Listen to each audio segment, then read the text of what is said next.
everybody, here I am with a new video for first year BSc। आज हम लोग पढ़ेंगे पेपर 201 का सबसे first topic of unit 1 types of matrix. सबसे पहले तो मैं आपको बता दूं, जैसे आपको पता है कि जून में आपकी जो एग्ज़ाम्स होने वाली हैं वो MCQ बेस्ड होंगी, और अब तक की एक भी एग्ज़ाम सेकेंड सेमेस्टर में MCQ बेस्ड नहीं हुई है, तो MCQ के आपको प्रीवियस ईयर पेपर्स नहीं मिल सकते। इसलिए मैंने एक नया रूटीन स्टार्ट किया है। हर वीडियो की एंड में आपको 5-6 MCQs मिलेंगे, और नेक्स्ट वीडियो में उसके बाद जो भी वीडियो होगी उसमें उसका सॉल्यूशन भी होगा, और उसके बाद हम लोग न्यू टॉपिक स्टार्ट करेंगे। मतलब हर वीडियो की एंड में आपको नए MCQs मिल जाएंगे, जो भी सब्जेक्ट, जो भी आपने टॉपिक पढ़ा है पूरे वीडियो में उसके रिलेटेड। सो स्टार्ट करते हैं वीडियो। और ये सब कुछ हम लोग 12th में पढ़ ही चुके हैं। जो आज हम पढ़ने वाले हैं टाइप्स ऑफ मैट्रिक्स, जैसे हम लोग को पता है मैट्राइसेस बहुत अलग अलग टाइप्स के होते हैं, हम लोग ने पढ़े थे। पहले तो मैट्रिक्स की डेफिनेशन है। मैट्रिक्स क्या है? The system of mn number arranged, mn number मतलब टोटल, ये जैसे आपको एक मैट्रिक्स दिख रहा है, मैट्रिक्स के अंदर 4x3 का मतलब क्या होता है? 4x3 यानी 4 3 12। तो इस पूरे मैट्रिक्स के अंदर टोटल 12 एलिमेंट्स होंगे, जैसे कि 1 2 3 4 5 6 7 8 9 10 11 12।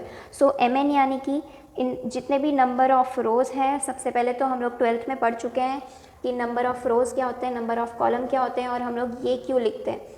ये क्या होता है? रो मल्टीप्लाई बाई कॉलम यानी RC। आपको खाली ये याद रखना है, RC। R पहले आएगा यानी रो पहले आएगा, कॉलम बाद में आएगा। और इसके अंदर कितने एलिमेंट्स होते हैं टोटल? तो m इंटू n यानी कि number of rows multiply by number of column, जितने एलिमेंट्स अंदर अरेंज किए जा सकते हैं। ओके, सो सबसे पहला लाइन में क्या पता चला हमें? m इंटू n जितने नंबर्स अरेंज किए जाते हैं, जहाँ पे m क्या है? Is the number of rows and each row consist of an ordered set. हर एक रो के अंदर कितने एलिमेंट्स सेट किए होंगे? n जितने, और n क्या है? उसमें नंबर ऑफ़ कॉलम्स, यानी कि एक रो है उसके अंदर कितने एलिमेंट्स सेट किए? 1 2 3, जो कि नंबर ऑफ़ कॉलम है। अंडरस्टूड? सो मैट्रिक्स की डेफिनेशन क्या कहती है? पहले तो उसके अंदर कितने नंबर्स अरेंज किए होने चाहिए? m इंटू n, जहाँ पे m क्या है? Number of rows, and n क्या है? Number of column. m row के अंदर n number of elements arrange किए जाते हैं, उसे कहते हैं matrix of m cross n order. Okay, and matrix के रिप्रेजेंटेशन हम लोग ऐसे भी कर सकते हैं जैसे हम 12th में करते थे, या तो ऐसे भी किया जा सकता है, या तो डबल डिटर्मिनेंट में सिर्फ हम लोग एक मॉड्यूलस करते थे, यहाँ पे डबल लाइन करनी है, इसको भी हम लोग मैट्रिक्स कहते हैं। सो बेसिक रिप्रेजेंटेशन ऐसे की जा सकती है, A is equals to A11 A12 A1n up to so on 2 1 2 2 2n, ऐसे करके हम सारे m और m number of rows and n number of columns के लिए रिप्रेजेंट कर सकते हैं। अब बहुत लोगों को ये कन्फ्यूजन होता है कि रो किसे कहते हैं, कॉलम किसे कहते हैं। रो हमेशा स्लीपिंग लाइन को कहते हैं, इसलिए मैंने ये यहाँ लिखा भी है। देखो नंबर ऑफ़ रोज़ यहाँ पे कितने हैं, ऐसे स्लीपिंग लाइन कितनी है? हम लोग नॉर्मली जो स्कूल में कहते हैं ये फर्स्ट रो सेकेंड रो, वो हम लोग उल्टा कहते हैं, हम कॉलम को कहते हैं वहाँ पे। लेकिन यहाँ पर रो यानी कि स्लीपिंग लाइन, एंड कॉलम यानी कि standing line. Okay, so number of rows यहाँ पे ऐसे कितनी लाइन हो रही है? 4, and number of columns 3। So क्या याद रखना है? ऑर्डर्ड पेयर कैसी होती है? RC जैसी, यानी कि रो इंटू कॉलम वाली, यानी यहाँ पे 4x3 का मैट्रिक्स है। सेम यहाँ पे ये m क्रॉस n समझ में आ गया, और इसको हम लोग ऐसे भी रिप्रेजेंट कर सकते हैं 1 1 1 2, ऐसे एक एक के लिए नहीं लिखना हो तो AIJ। Okay, next second matrix हम जो सीखेंगे वो है नल या तो ज़ीरो मैट्रिक्स। तो ये भी हम लोग 12th में पढ़ चुके हैं। नल मैट्रिक्स क्या होता है? जिसके सारी एंट्री या तो सारे एलिमेंट्स ज़ीरो हो, उसे कहते हैं नल मैट्रिक्स, यानी कि उसके अंदर और कोई एलिमेंट हो ही ना सिवाय ज़ीरो के। और तो ये एग्जांपल तो दिख गया। अब उसकी डेफिनेशन एक बार देख लेते हैं। मैट्रिक्स रेक्टेंगुलर और square each of whose elements is zero. यानी सबसे पहली लाइन क्या कह रही है? रेक्टेंगुलर या तो स्क्वायर। रेक्टेंगुलर यानी कि हम लोग को पता है रेक्टेंगुलर ऐसा होता है, सॉरी 1 2 3 ऐसे करके एंट्रीज होंगी, यानी कि नंबर ऑफ़ रोज़ और नंबर ऑफ़ कॉलम उसमें सेम ना हो, इसे भी रेक्टेंगुलर कह सकते हैं हम लोग। ओके, सो ये भी रेक्टेंगुलर है, ये भी रेक्टेंगुलर है। रेक्टेंगुलर हो तो भी चलेगा, और स्क्वायर मैट्रिक्स हम लोग अभी पढ़ते हैं। तो नल मैट्रिक्स में कुछ नहीं देखना है, कैसा भी मैट्रिक्स हो, या रेक्टेंगुलर शेप का हो या स्क्वायर शेप का हो, पर उसके एलिमेंट्स अगर ज़ीरो हैं तो उसे कहेंगे हम लोग नल मैट्रिक्स या तो ज़ीरो मैट्रिक्स। आगे उसका सिंबल है ओ। ओके, स्क्वायर मैट्रिक्स क्या है, m क्रॉस n मैट्रिक्स है, ठीक है। उसके अंदर अगर नंबर ऑफ रो और नंबर ऑफ कॉलम आपको सेम दिख जाए तो उसे कहते हैं हम लोग स्क्वायर मैट्रिक्स। यानी कि यहाँ पे m क्रॉस n था, तो अगर m की वैल्यू और n की वैल्यू इक्वल है, यानी कि जितनी भी रो है, अगर 2 रोज़ है तो कॉलम भी 2 ही होंगी, तो उसे कहेंगे हम लोग स्क्वायर मैट्रिक्स। यहाँ 3 कॉलम है, 3 रो है तो 3 कॉलम मिली, यानी कि वो है हमारा square matrix. Otherwise it is not a square matrix, अगर नंबर ऑफ रो और नंबर ऑफ कॉलम आपको इक्वल नहीं मिलती हैं तो। ओके, सो ये तो बेसिक था। और यहाँ पे भी वही लिखा है, रेक्टेंगुलर स्क्वायर होगा तो स्क्वायर तो समझ में आ गया। यहाँ पे अगर ऐसा ही मैट्रिक्स हम लोग को मिल जाए तो इसे भी ज़ीरो मैट्रिक्स कहेंगे, मतलब कोई भी मैट्रिक्स जिसके अंदर सारे एलिमेंट सिर्फ ज़ीरो होंगे तो फिर उसे हम लोग कहेंगे नल मैट्रिक्स। ओके, आगे बढ़ते हैं। रो मैट्रिक्स क्या है, रो मैट्रिक्स यानी कि a matrix 1 cross n matrix. तो सबसे पहले तो हम लोग जो m क्रॉस n लिखते थे उसको किससे रिप्लेस कर दिया, यहाँ पे 1 क्रॉस n। तो सिंपली हम लोग को समझ में आ रहा है, यहाँ देख के एग्जाम्पल पहले देख लो। एग्जाम्पल में क्या है, सिर्फ एक रो दिख रही है और कॉलम कितनी भी हो सकती है। दूसरा एग्जाम्पल अगर मैं दूँ AB या 1 2 3 4 5 6, ओके, तो नंबर ऑफ कॉलम से हमें कोई लेना देना नहीं है, उसे कहते हैं रो मैट्रिक्स। लेकिन अगर रो एक ही होगी तो रो 1 से ज़्यादा हुई, ओनली 1 रो, यानी कि वो रो मैट्रिक्स है। सिमिलरली कॉलम मैट्रिक्स, तो कॉलम मैट्रिक्स में ओनली 1 कॉलम। सिर्फ याद क्या रखना है, हम लोग को अगर ऑर्डर पता है कि RC का जो ऑर्डर पेयर होता है, अगर रो मैट्रिक्स बोल रहे हैं तो रो को 1 रखो और कॉलम को कोई भी n ले लो, और अगर कॉलम मैट्रिक्स बोला है तो कॉलम को 1 लो एंड रो को m। अंडरस्टूड। तो ये आपके MCQs में पूछा जा सकता है, इसलिए आपको ये बताया। सो नेक्स्ट हम जिस मैट्रिक्स की बात कर रहे हैं वो है डायगोनल मैट्रिक्स। सो डायगोनल मैट्रिक्स क्या होता है, तो पहले आप एग्जांपल देख लो।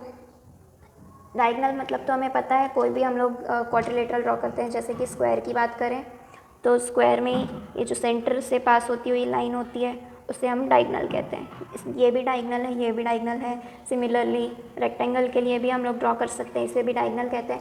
यानी कि जो फर्स्ट और लास्ट एंड को, बाजू वाली नहीं, उसके अपोजिट एंड को कनेक्ट करती है, उसे हम कहते हैं डायगोनल। ठीक है, तो यहाँ पे भी हम लोग मैट्रिक्स ड्रॉ कर रहे हैं। तो सबसे पहली कंडीशन कि उसमें क्या होना चाहिए कि वो हमेशा एक स्क्वायर मैट्रिक्स होना चाहिए। सबसे मेन पॉइंट, डायगोनल मैट्रिक्स कब बनेगा, सबसे पहले तो अगर वो स्क्वायर मैट्रिक्स हुआ तो ही हम डायगोनल की बात कर सकते हैं, वरना हम डायगोनल की बात नहीं कर सकते। ठीक है, तो सबसे पहले तो नंबर ऑफ रोज और नंबर ऑफ कॉलम आपकी इक्वल होनी चाहिए, ये समझ में आ गया स्क्वायर मैट्रिक्स है यानी। नेक्स्ट हम लोग क्या कह सकते हैं, दूसरा पॉइंट ये है कि ये मैट्रिक्स पे से आपको क्या दिख रहा है, बाकी सारी एंट्री ज़ीरो दिख रही है। डायगोनल सेंटर वाला जो डायगोनल है उसके सिवाय वाली सारी एंट्रीज आपको ज़ीरो दिख रही है। ठीक है, यानी कि पहले तो वो स्क्वायर मैट्रिक्स होना चाहिए। ये दोनों ही एग्जांपल में ये स्क्वायर मैट्रिक्स हैं। और डायगोनल भी हम लोग सिर्फ एक ही डायगोनल की बात कर रहे हैं, प्राइमरी डायगोनल।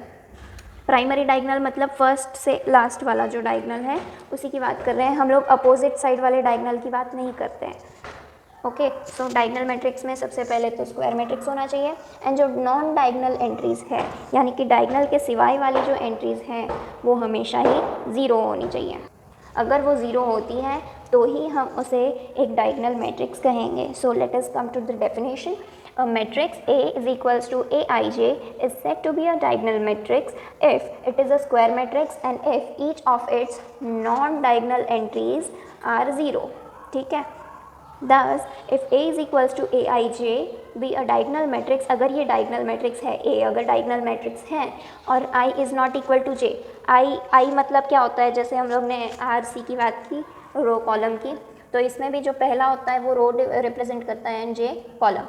ठीक है, तो अगर रो और कॉलम की वैल्यू जब सेम होगी, यानी कि ये पॉइंट पे चेक सेम नहीं होगी, सॉरी, आई और जे जब इक्वल नहीं होंगे तो ए आई जे की वैल्यू क्या होगी, ज़ीरो। तो जैसे कि हम लोग ने यहाँ पे रिप्रेजेंट किया था, जहाँ जहाँ सेम होगी उन्हें रहने देना है, 1 1 2 2 m। ये हमें पता नहीं है कि स्क्वायर मैट्रिक्स है या नहीं है, लेकिन अगर ऐसे n n लिखा होगा तो ये सारे क्या है, इसके डायगोनल्स है। अगर ये स्क्वायर मैट्रिक्स हुआ तो ओके, तो ये डायगोनल है जहाँ पे दोनों ही वैल्यू i और j इक्वल है, उसके सिवाय वाली सारी वैल्यूज़ पे ये इक्वल नहीं होंगे। तो जहाँ इक्वल नहीं है वहाँ आपको 0 लेना है, और सेकेंडली वो स्क्वायर मैट्रिक्स होना चाहिए, ठीक है। सो क्लियर हो गया। डायगोनल मैट्रिक्स यानी कि स्क्वायर मैट्रिक्स जिसमें नॉन डायगोनल एंट्रीज सारी 0 होंगी, ओके। नेक्स्ट हम लोग देखेंगे आइडेंटिटी या तो यूनिट मैट्रिक्स, ये भी 12th में हम लोग देख चुके हैं। यूनिट मैट्रिक्स यानी सबसे पहले तो डायगोनल होना चाहिए वो, जैसे यहाँ पे पहली कंडीशन थी कि वो स्क्वायर मैट्रिक्स होना चाहिए, वैसे यहाँ पर ये डायगोनल मैट्रिक्स होना चाहिए। अगर डायगोनल होगा तो हम यूनिट की बात करेंगे, अगर डायगोनल नहीं हुआ, डायगोनल है यानी कि वो स्क्वायर मैट्रिक्स होगा और बाकी सारी एंट्रीज 0 होंगी। सो यूनिट कब होगा, बाकी सारी एंट्रीज 0 होंगी वो तो ठीक है, और वो स्क्वायर मैट्रिक्स होगा वो भी ठीक है, लेकिन यूनिट में एक और कंडीशन बढ़ जाती है कि जो डायगोनल एलिमेंट्स है वो सिर्फ और सिर्फ 1 होंगे, तो उसे हम लोग कहते हैं यूनिट मैट्रिक्स, यानी कि डायगोनल एलिमेंट्स हमेशा क्या होंगे 1, तो ही हम लोग कह सकते हैं कि वो मैट्रिक्स यूनिट मैट्रिक्स है या तो फिर आइडेंटिटी मैट्रिक्स है। तो एग्जांपल देख रहे हो 1 0 0 1 1 0 0, ये सब 12th में पढ़े हैं। अब फाइनली हम MCQ पे आ जाते हैं। अभी बाकी और भी टाइप्स ऑफ मैट्रिक्स बाकी हैं, वो नेक्स्ट वीडियो में देखेंगे क्योंकि ये वीडियो बहुत लंबा हो चुका है, ओके। सो आप लोग ये MCQs देख लो, इसका स्क्रीनशॉट ले लो और आंसर टिक करके अपने पास रखना, नेक्स्ट वीडियो में इसका सॉल्यूशन दे दूँगी, okay. See you then, bye bye. अगर आपको ये वीडियो थोड़ी सी भी हेल्पफुल लगती है तो प्लीज़ अपने फ्रेंड्स को शेयर करिए ताकि उनको भी हेल्प हो और वो भी सीख सकें। और ख़ास करके ये MCQs, अगर आप पूरी वीडियो नहीं भी देखते हो मेरी और सिर्फ MCQs भी सॉल्व करते हो तो आपको एग्ज़ाम के लिए बहुत हेल्पफुल होगा ये सब। चलो, see you bye bye, thank you.